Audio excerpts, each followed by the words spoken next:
All right, everyone, this is Tim with Online Big Blue, bringing you the best of New York Giants sports talk and entertainment. I wasn't going to do a video this morning because I wanted to spend some time drinking some coffee in the garage, working on a couple of the bikes. But I got a bunch of direct messages and things from Twitter about the Giants selecting Kyle Pitts at 11. And, you know, I kind of wanted to do a quick pros and cons of doing that. I personally am not enamored with a tight end at 11. He is a physical specimen, and he could potentially be a special player. But I think before like I said, and it's way too early to start predicting who the Giants are going to draft because the fact the season hasn't even ended. We haven't even gone through what's probably going to be virtual combines or virtual pro days or whatever. We haven't gone through any of that. So it's just way too early to make a selection because, it's going to change. Some teams are going to trade up, or some teams might trade down. Some teams may adjust what they're looking for in the draft. But let's take a look at Kyle. And of course, Kyle on the surface, you know what? He is a physical specimen at 6'6", 239 pounds. I mean, he's got size, he's got athleticism. I mean, he's got great hands. He's a guy that basically is a multi-level threat. Like I said, we're going to talk about some of the good things. He's what they refer to as a willing blocker. He's not a great blocker. And you would think for a guy that his size that he would be a much better blocker at this point in time in his career, but he isn't afraid to get in the dirt. He's not afraid to, block in the box. He is a cross between a tight end and a wide receiver, and has probably a lot of value at both sides of that, on the depth chart. You could put him in the slot, you could put him on the outside, you can keep him at the tight end position.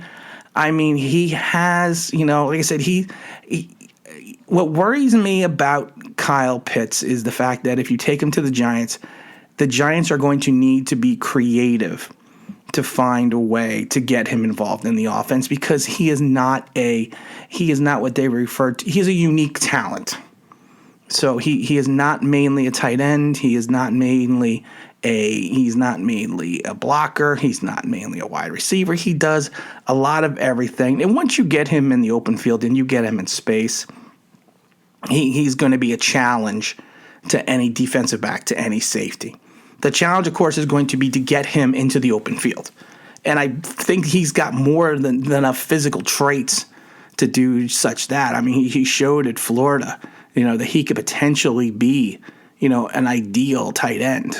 I mean, tight ends you used to think back in the day need to be these guys that are like 6'6", 265 pounds and tremendous inline blockers. But he is a guy that I'm not going to say can revolutionize the position because there are players in the league that are like him. I mean, what's his name? The guy in Vegas, Darren, what was it, Waller?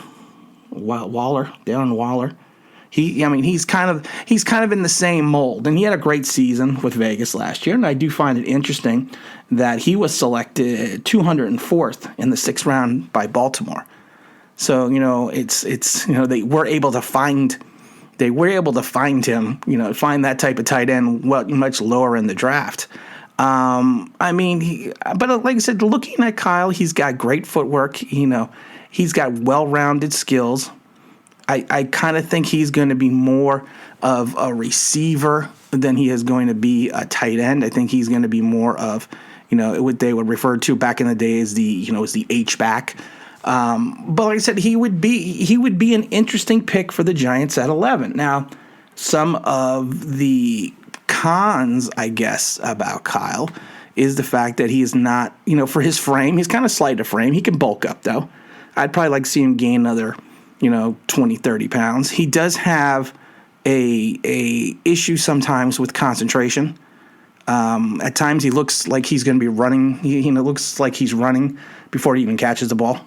So, some of that's not nothing big. He can improve on that area, those.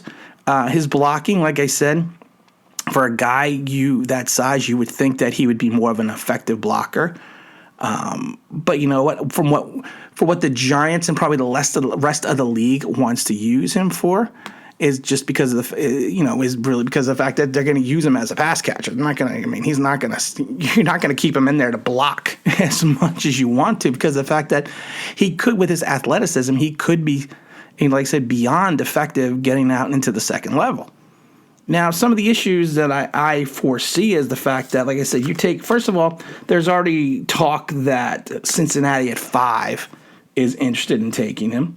And I also find it interesting that if you take a look back in history, or not even history, you take a look back at some of the good tight ends in the league right now, none of them are that high of draft choices. You look at, what's his name? The big tight end in Tampa, I believe he was an undrafted free agent. You take a look at Logan Thomas. He was taken 122nd in the 4th round by Arizona. Travis Kelce, he was taken number 63 in the 3rd round. We talked about Darren Waller. He was 204th out of Baltimore. Even Gronkowski was taken in the 2nd round at 42nd.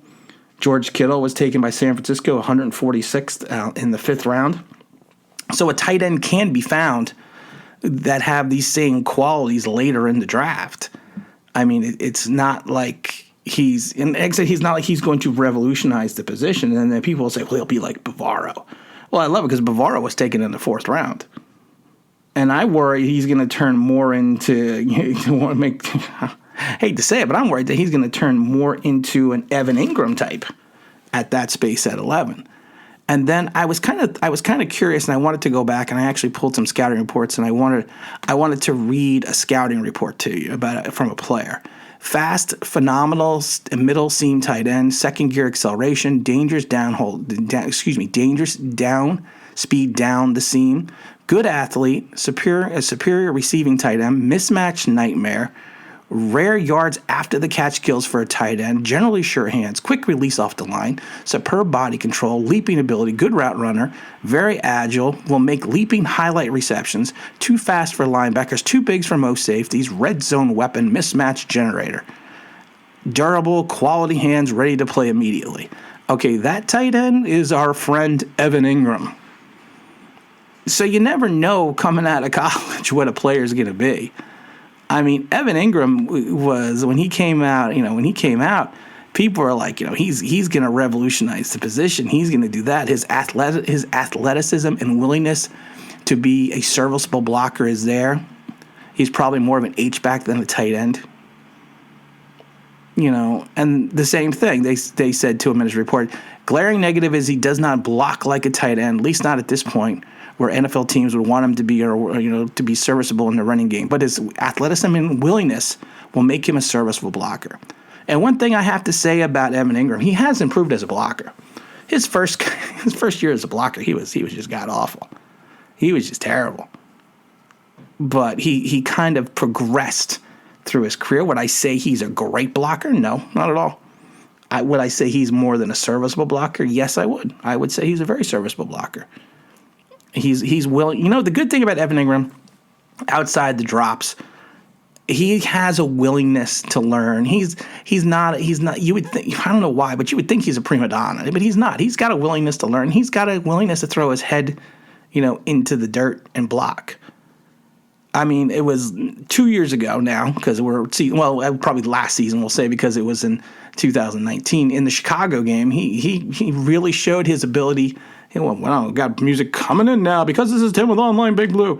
No, he showed a willingness in that Chicago game to really stick his head in there and block. And that was kind of the first time that I've seen in years that he really put in that effort.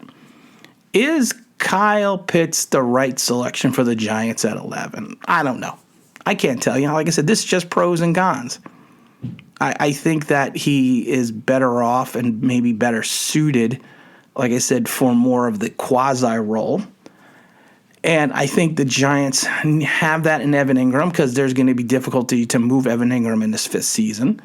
And I have a feeling that the Giants need more of a consistent outside presence than we do a tight end running down the seam or running slants or, trying to open up the middle of the field. We need someone on the outside that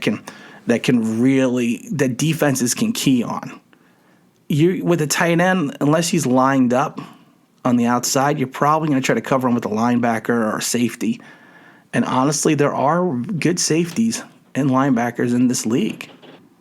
But like I said, I'm not saying that he's not a good fit for the Giants. I'm not saying the Giants should not go for him at 11. I'm just saying I think you can get a tight end later in the draft. I think history has shown that some of the best tight ends in this league are not first-round draft choices.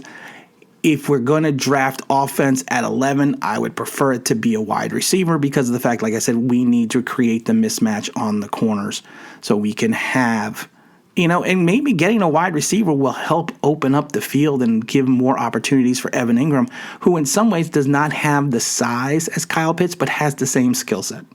And I think that's just what we need to take a look at. And again, this is Tim with Online Big Blue, bringing you the best in New York Giants sports talk and entertainment. And as always, if you can like, if you can subscribe, if you can ring that bell, you know what that means, that'd be awesome.